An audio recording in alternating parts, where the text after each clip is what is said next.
Class 11वीं के सभी स्टूडेंट ध्यान दें। आज की इस क्लास में हिंदी का प्रश्न पत्र हम कंप्लीट करेंगे।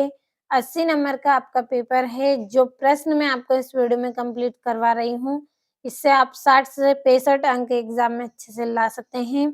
इसके लिए आपको पूरा वीडियो लास्ट तक देखना है और पूरे प्रश्नों को अच्छे से कंप्लीट भी करना है। तो पहला प्रश्न आपका, सही विकल्प चुनकर लिखिए। लता मंगेशकर जी के पिताजी का नाम, क्या नाम था इनके पिताजी का? दीनानाथ मंगेशकर था लता जी के पिताजी का नाम। दूसरा है, प्रेमचंद्र जी का मूल नाम था, तो इनका मूल नाम क्या था? धनपत राय।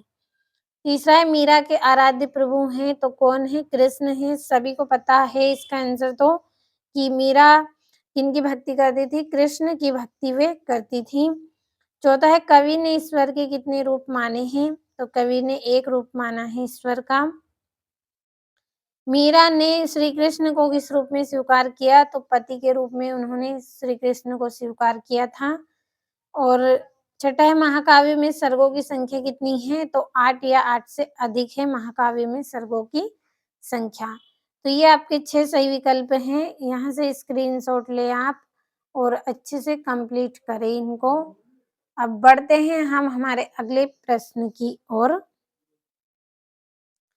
तो ये आपका यहाँ पे दूसरा प्रश्न है, जिसमें रिक्त स्थान में सही शब्द चुनकर लिखिए।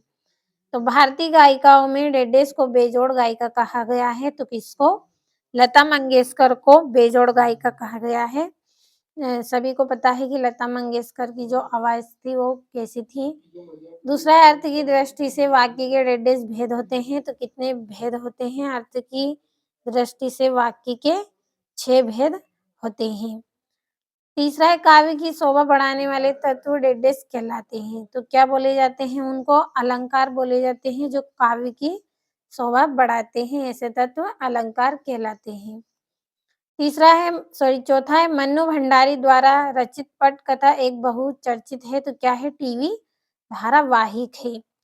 छठा है, छायावाद के प्रमुख स्तंभ डेडेस हैं, तो कितने हैं? 4 स्तंभ है छायावाद के। सातवां है, कबीरदास जी ने ईश्वर की सत्ता डेडेस मानी है, तो कितनी सत्ता मानी है कबीरदास जी ने ईश्वर की? एक सत्ता मानी है। तो स्क्रीनशॉट लीजिए। फिर हमारी जोड़ियां हैं जिनको भी हमें अच्छे से पढ़ना है। तो अगला प्रश्न, जोड़ी। मीरा के प्रभु तो कौन है? गिरधर नागर। दूसरा है, कुल की हानि, तो परिवार की मर्यादा है। तीसरा है, द्विवेदी युग के प्रवर्तक तो कौन है? महावीर प्रसाद द्विवेदी। चौथा है, कुंडलिया छंद, तो इसका आएगा 24 मात्राएं। और रस के अंग, तो इसका आएगा आपका रस के अंग का 4। और जलद का आएगा आपका कमल। तो कंप्लीट करें यहाँ से भी।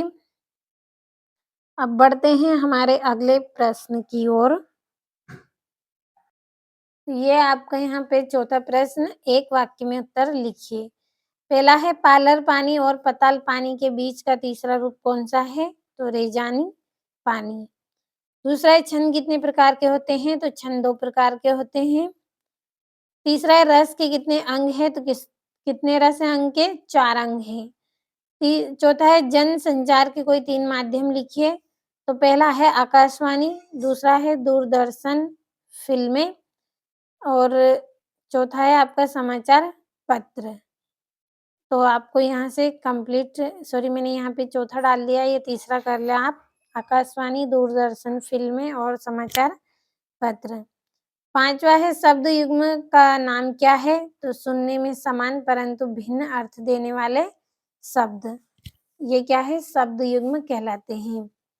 और अगला है, मोहन के गुरु का नाम क्या था? तो मास्टर त्रिलोक सिंह इनका नाम था। और 5वें प्रश्न में सत्य असत्य है, तो स्क्रीनशॉट के माध्यम से आप कंप्लीट करें इनको। बढ़ते हैं अगले प्रश्न की ओर।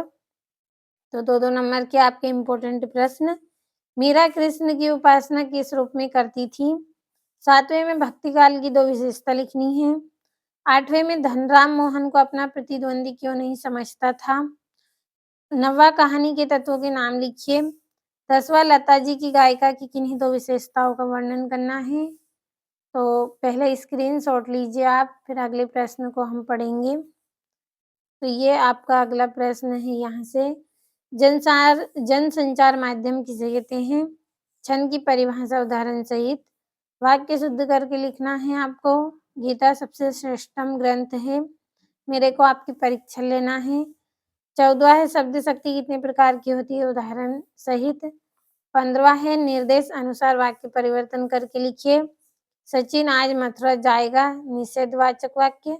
और दरवाजे पर शायद कोई आया है, प्रश्नवाचक वाक्य बनाना है। तो 2-2 नंबर के इम्पोर्टेंट प्रश्न है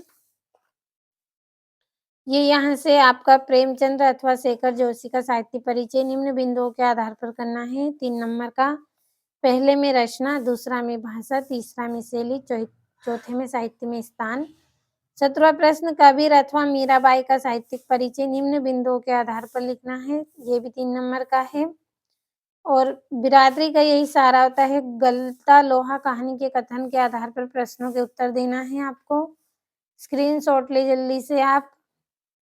19वें प्रश्न में आपको आपतित गद्यांश दिया गया है, तो स्क्रीनशॉट ले। 3 नंबर का है, अच्छे से पढ़े इसको, फिर इसके आंसर आपको देना है। ये इसका अथवा। और ये 20वें में संदर्भ प्रसंग व्याख्या करनी है 4 नंबर की। तो स्क्रीनशॉट लिया होगा आपने। तो इस वीडियो में कुल हमने 21 प्रश्नों को अथवा सहित कंप्लीट किए हैं। तो आप भी अच्छे से कंप्लीट करें इनको।